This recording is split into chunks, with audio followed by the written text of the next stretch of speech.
I'm worried for Manchester United, I have to be honest. I think that Liverpool are wounded as well with a difficult start to the season for themselves, and they'll be looking at going, right, Man City drew yesterday.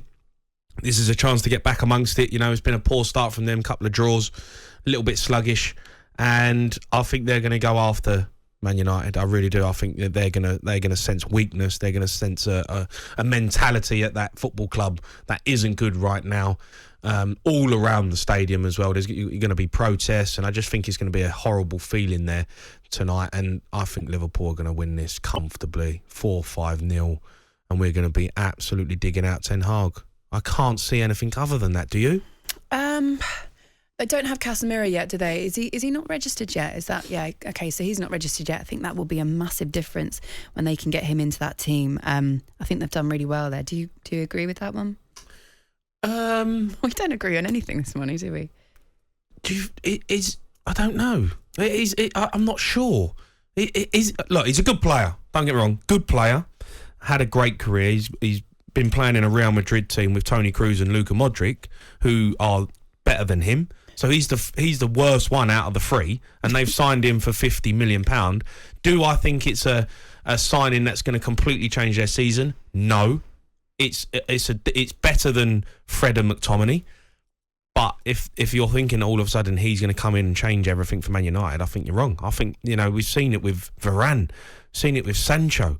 They're just, it's something different there that's going on that they've got to get on top of, and I just feel like it's a very desperate signing again. They've been asked for Frenkie de Jong for the whole of summer and realised, right, that's not happening. And then they go to Casemiro, and I'm not convinced that's going to be the answer for them. Whether he played or not tonight, I don't think it's going to make any difference. Liverpool are too strong. They've got too many good players. They've got the right mentality, and they've got an unbelievable manager in Jurgen Klopp. I can't see Man United getting anything from this. No, I can't see them getting anything from it either.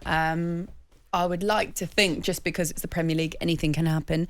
And sometimes we see that from Manchester United, don't we? I remember a couple of seasons ago when they went up against Man City and won that one. Every now and then in fact, I think they did a couple of times as well. Do you remember Pogba came off the bench and scored 3, did he? I can't remember. 2, maybe I think 2. He got, yeah. Can't remember. He got 2. Not that he's there anymore, but I'm just saying that stranger things have happened in the Premier League and you never know.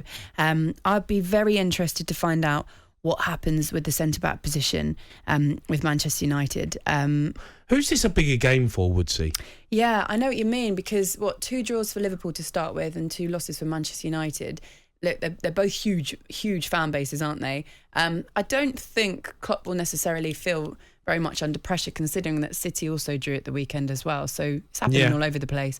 I'd say realistically, because it's the match that it is, if either team lose, it would be a massive loss for Liverpool because of the expectations between the two. But Manchester United, if they go out there and put on a good performance and still lose, I don't think that's going to be the end of the world. Because they're expected to lose anyway. But if they if it's a good show, a good performance, and there's an improvement. Is that how far they've fallen? Again. I mean, it sounds like Anthony Joshua here. It does, doesn't it? It's the same argument. It's the same argument. Am I a sympathist? Am I too soft? Why are you being so... come on. Am I too nice? Yeah, you're being too nice. I mean, Manchester United fans are not... well played, lads. You went out there and we had a good effort, but we didn't quite happen today. We got beat 3-0. Come on. This is Manchester United. This is historically the biggest game of the season. Like Gary Neville. Yeah, come on. You got to put a performance in and get a result. If you get beat, that's not good enough. But what I'm saying is, if it's a battle, if it's 4-3 to Liverpool, okay, 4-3 is a thriller, and then fair enough. They'll still be gutted. Yeah. So you want a positive performance, and where Manchester United are right now, maybe you are a little bit right in that sense. That as long as they don't get beat 4-5-0, what's acceptable, Woodsy? 2-0. 1-0. Yeah, just not getting. But again, if it's, what I mean, like if they have 12 shots and they're all on top of Liverpool, but Liverpool get a couple of good goals, like a couple of lucky goals on a break or something like that, it's so dependent on the performance, is what I mean. Yeah. If they fold like they did in the last couple of games, if it's 4-0 in the first half, then obviously you know which road it's all going to go down. But if they are Ten Hag will be under pressure. No? Yeah. Or do they ride it out? I don't know. I don't think he is under pressure yet, because I don't think Manchester United would bring him in, give him 2 or 3 games, Who? I just think he's got a lot more time. He's not even got his signings. The window's not even closed yet. No. I want to see him do well because he was obviously a very good manager at Ajax. But managing Manchester United is a different world, and I think you're going to see. This is the big deal. This is the big one. Tonight is a huge game for him. They have to try and get something from the game.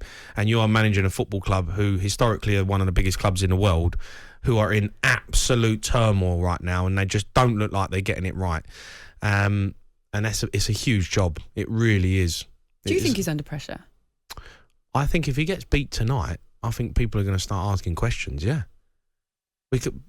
How can you not? I mean, you got beat by Brighton, Brentford, and then the manner of the defeat does matter. I think you're right in that sense. If they do fold and go over and get beat 3-4-0, and it looks like they're just all over the place, the only question mark will be: are the players playing for him? That's what you need. He needs to find out. He needs to find out, and people need to see that these players are willing to fight for him. And if they're not, that's when the question marks will happen. Do you know what though? That for me, I think is all wrong. I think those players need to be fighting for themselves and their own reputation and their paycheck each week.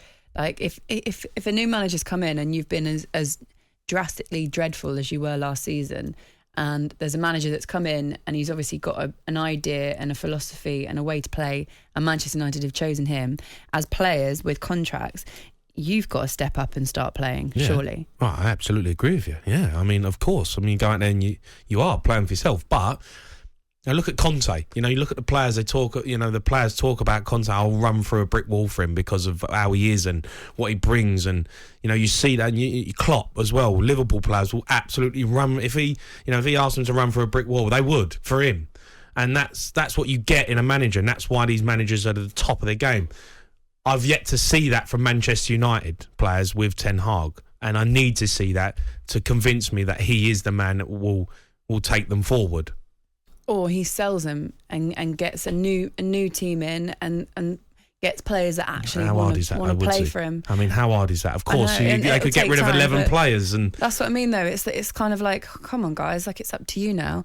Manchester United against Liverpool. It's a talkSPORT exclusive that you can listen to tonight. 8:00 kickoff. What a massive game! Don't miss it. 6:47. talkSPORT Breakfast with Laura Woods, Monday to Wednesday mornings 6 till 10. On AM, on DAB, via the talkSPORT app and on your smart speaker. talkSPORT.